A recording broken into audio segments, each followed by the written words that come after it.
Guys, so we're just reviewing the same step in guard pass when somebody's playing a seated guard, okay? So in the beginning, I'm always going to be a little bit low. I'm never going to approach somebody like this, because if they go and grab like a single leg or something, or shin, it's so easy for them to access and lift your leg, right? So when you move around the guard, stay here. This gives you access to his legs, hands, an easy grip on the collar, whatever you need. Okay, so assess how he follows you, and then just kind of time, like when you step this, you also step in. You're gonna lunge in. He's gonna be like, whoa, a little surprised. Either he does a good job of stopping you, or he's gonna immediately go for the position. So the difference in the position that I'm showing is that he's not initiating shin and shin. I kind of want him to just be here. This is how I play a lot of it too, and then set up the shin and shin after. Okay, so but once you get your leg kind of controlled, you want to make sure that you're low. We're gonna see if as we step in, if we can make a thumb grip inside the collar. If that's hard, just grab whatever you can grab in the back. Okay? So we're staying low. My shoulder is right in front of his face. Okay? We're gonna make a grip either on the pants or on his heel, ankle. I like to do both grips, both no-gi and gi. So just this or here. It's up to you. Okay? It's a preference. So I'm gonna lift his leg up. This prevents him from standing up, right? So he can't do the technical stand-up. So I'm low. The moment I step my leg in, it becomes a block. So I fought to get the inside of his legs, right? So from here, there's a shift in your weight. I cannot do this nicely, like flicking my leg, just like windshield wiper style, all right? If my weight is on this leg. So you have to kind of rock. Okay, so I shift my body to the left. So again, we're assessing. Boom. I dig it deep in, my knee's in his way. I make the thumb grip at the same time, I get low. This way I can get access to the pants or the ankle, whatever. We lift. Now when I lift, it's almost like I'm lifting him off. Okay, I'm deadlifting him up. Once I get these grips, I don't want him free. See, he feels free. Here, he's tight. So once I take that step, I kind of exaggerate my body being straight. And here's just, look at how close my feet are to each other. They're not super wide, so it makes it easy for me to just take that step. I'm still pulling up at him. Transfer your weight, and you can spin. Okay, so that's the one way to finish. So let's say you already stepped in, I stay low. You can grab the ankle too. See, same concept. It's hard for him to free it. Why? If he lays back, free your leg. Easy. But if he's crunched up, just the ankle grip free your leg. He doesn't want to. You can't go anywhere when you're like, doing a hamstring stretch. So I go 1. This is just to wedge. Move your weight to your left foot. Here, I'm still lifting him up. When I'm ready, as I take this leg out, it's not a wide step, guys. It's more of just a ballerina straight up. And I can step it back. You can spin them, right? Putting your hand right here, next to his ear, sliding your hips sideways, weight like sideways, and finishing. That's one way to finish. The other way, let's say I come in, I lift him up, 1. So notice that he's leaning his body too. Right? It's not a big step, it's a step that's super close to his hip. Because once I take that second step, if I don't feel like spinning him, I can just drop my knee. Like a reverse knee on belly. Once we're here, to finish, you can do the exact same thing I did. 1, turn your hip and slide, right? But you can also, if you're like, man, I'm stuck, keep your knee across his stomach and lean towards his head. And just free your leg. So, what's important with this one is I'm doing this. You see that foot? Yeah, because he can't turn. If it's like this, turn. He's going to maybe catch it. So when you're landing, that's why that foot is close in the beginning, because it's a hook in the pocket. The finish is the same. Let's say I have this leg, I get low, I make a grip, and I put my shoulder. Okay, heavy shoulder on the face. You free the leg last. Okay, first 2. Low, lift, any grip you want. Okay, so same time. 1, hand, okay, slide, get low, finish. 2. Lift, 1, 2, put your weight on his stomach. Lean. Look. Get low, in front of his face. You don't want to be here. Then you go underneath him. Here.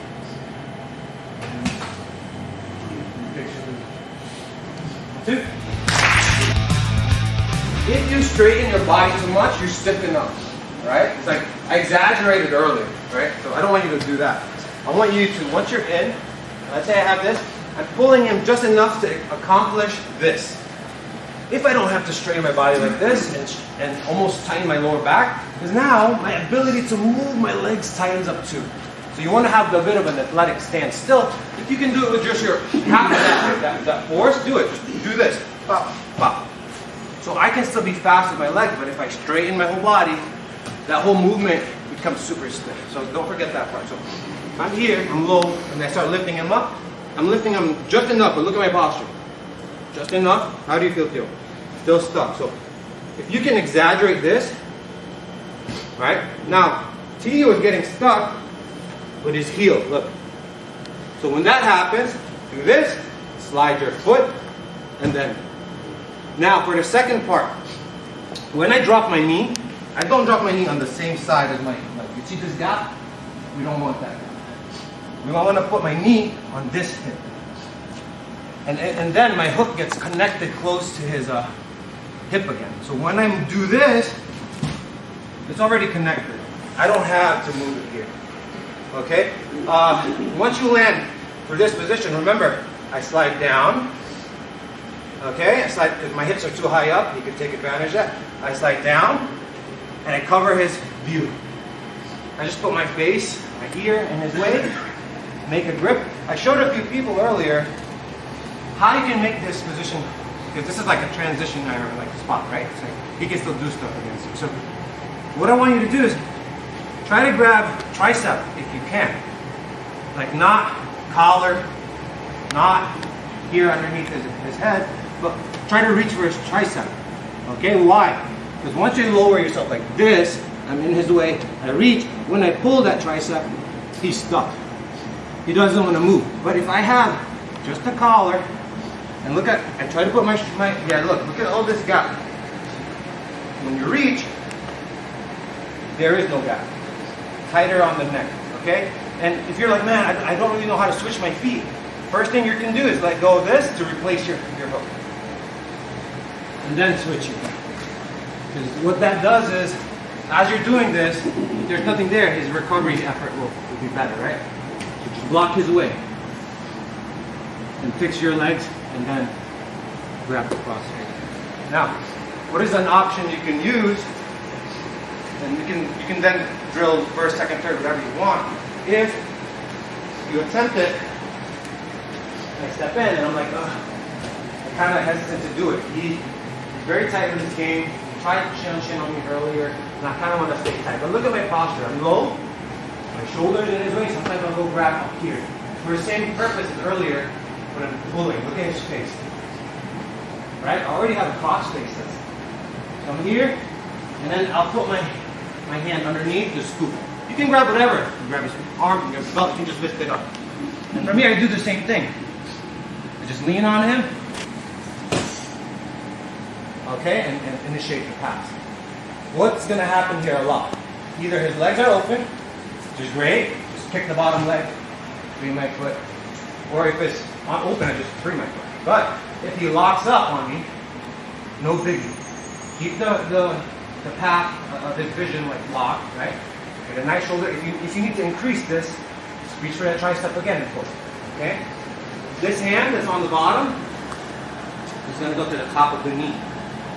And one thing that I want you to note is your hip position. I don't want it close to his hip. So what we're going to do is we're going to scoot.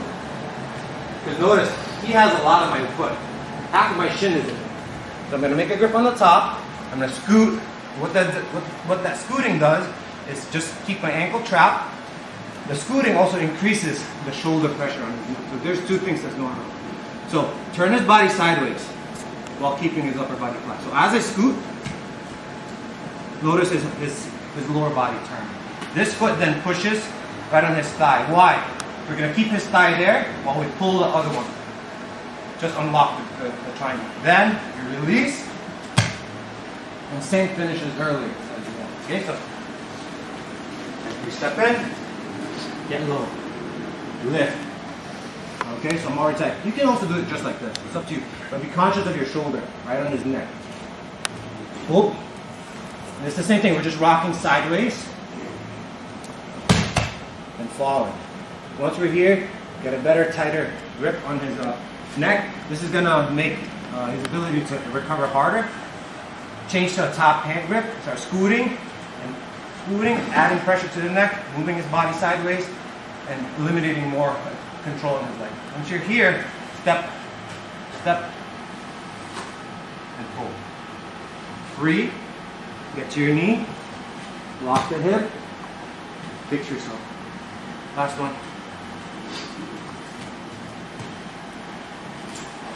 You can even do it midway. And you can do it. All right, 1, 2.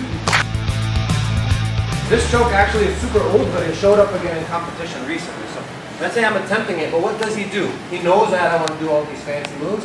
So instead, he pulls my leg and turns himself sideways for a half guard. This is a great position. If he bumps my knee correctly, his knee on my butt, he can wrestle up, right? So to prevent that, this is what I do first. I turn him. So I go, all right? Just offset his ability to come up. Just turn. And since I've done this, this opens up this collar. All right? So what I'm going to do is take a 4-finger grip in.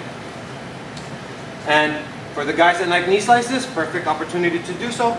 Or a quick cross choke, right? That also happens. So what happens when you do this is his hands will be busy trying to defend. The next thing I'm going to do is switch my base. My knee comes down here, and this knee goes to this hip. So it's going to go, whether you've got this or you're doing a choke, you can go. Okay, big difference in posture. So it's just shifting my knee, that's down. This knee comes down, this knee comes up. This knee is blocking this one. So if I'm doing like a choke or something like this, he's going to be blocking. All I'm going to do is kind of like give him the opportunity to also maybe go for my lat or try to take my back. So this is great. I'm just staying here, almost on the attack, kind of monitoring what that arm will do. From here, we want him to get sideways and get comfortable getting sideways.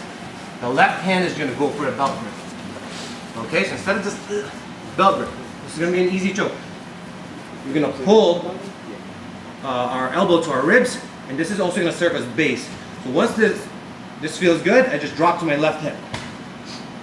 Okay, now what are you going to do? You're going to pull and put some pressure on the back of his neck, and all you're going to do is lean back and look at this grip. I'm just going to lift up at it. Okay, so what's happening here is similar to a clock choke too, where I'm putting weight on his neck. Now as I lean back and I'm pulling at the choke, there's the choke. Very simple. Okay, I don't lift him up. I simply keep him heavy and keep his neck and head heavy onto the floor while my body is pulling at that. Okay, so the setup is, once again, he's got the leg, he's pulled you down, so you can lift at this and push his shoulder down just to keep him a bit flat. Get that 4-finger grip, perfect. Or collar, push him flat, get the 4-finger. And from here, you can kind of like, even just like retreat a bit. He's coming up again. Perfect. You make the grip. Lock his back, and look, simple. Just fall to your side. From your knee to your side. But don't lean back, he's gonna come up. So I go, whoop. This foot, look at how my toes are turned down towards the floor. This is my backup. If he starts coming up, I simply push off of it and block his path. So from here, tight, lean. If you manage to go to quarter mount, pop. Look, now you can kind of see the mechanics. I block, and I lift. Okay? If he rolls you over, cross your feet. Heavy and turn like a guillotine. And you still get this.